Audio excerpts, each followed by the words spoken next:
咪見香港隊嘅球員都走唔到個位出嚟啊，冇球員練到個身啊，咁所以就唔好俾啊，係啦，俾到個地波上嚟。哎呀，呢邊一錯轉身，再攞翻順些少先啦。劉家喬單挑對手，扯到埋12碼區裏面一頭作翻走，黐翻落嚟自呢個費蘭道嘅後手，仲有周元德亦都響度，再後少少仲有顏卓斌添啊，補一腳短波，然之後余子恒直接扯埋嚟，控到上到腳㗎，咁啊見到柯永佳咧響咁向面嘅人樣馬翻喎，比賽仍然繼續啊，遠處位置頂出不遠，左腳拉射陳俊一。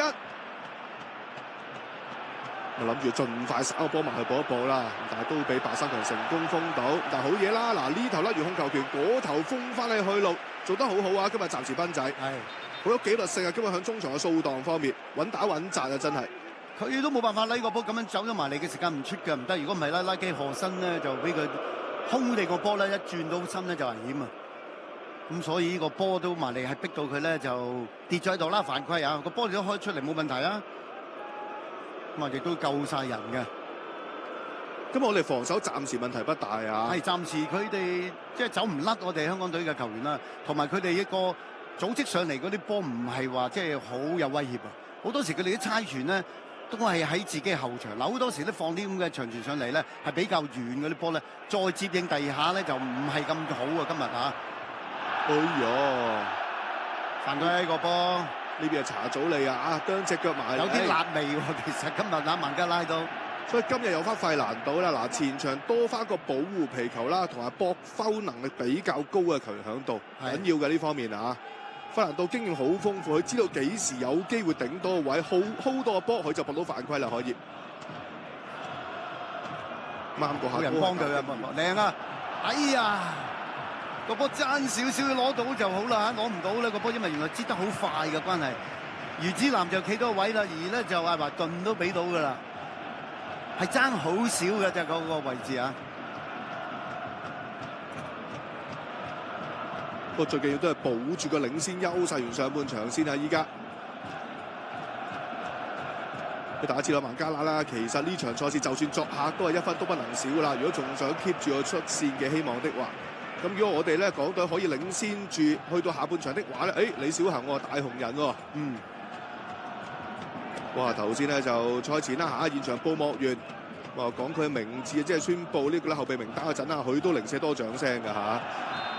我話説啲港隊波衫啦，埋嗰啲印字方面啊，其中一個最快印晒嘅名字就係李小恒啦。呢排紅人嚟㗎嘛，上一場波啊喺後備出嚟能夠入3球波。咁所以就啲波衫一定係會比較係特別係好猛，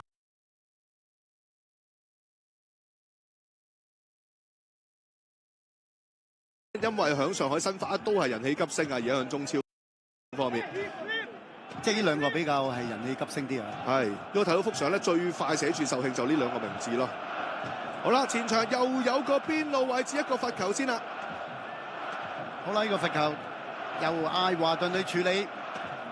都有啲威脅㗎，嗰啲罰球啊，因為試過啲遠處位咧係走甩咗孟加拉嘅守衞嘅，可以 set 到出嚟。今次得唔得咧？再一次啊，都係艾華頓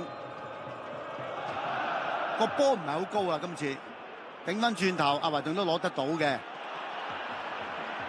好定啊！呢個波俾到個頭，有機會，有機會，哎呀！個波因為咧柯明佳咧起唔到腳個波。高啊！佢等個波落嚟嘅時間咧，俾爆炸頭嘅查祖利咧就包咗個位啊！因為個波咧高嘅時間你射唔到啊！如果個波落唔係咁高啦，可能佢第一下點射到啊！咁啊查祖利又夠快啊！真嘅，攝佢個位。查祖利其實就係球場入面嘅教練嚟嘅，佢不停喺度咧就即係叫緊啲隊友啊嚇，幾時拉翻埋嚟啊？可以現翻多啲身啊等等，或者大家距離唔好距離得太遠啊！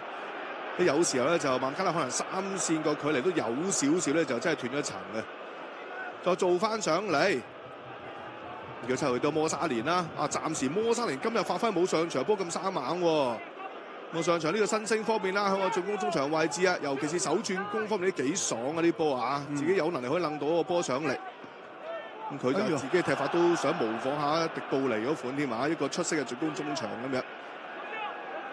佢哋都喺後場咧都做咗好多功夫，即係好肯去即係猜個波，亦都好大膽去猜個波。講緊孟加拉，即係其實佢哋猜個波咧，雖然唔係話好特別出色啊，又播到又一次呢個波快難度真係成嘅呢個。係啊，呢啲波。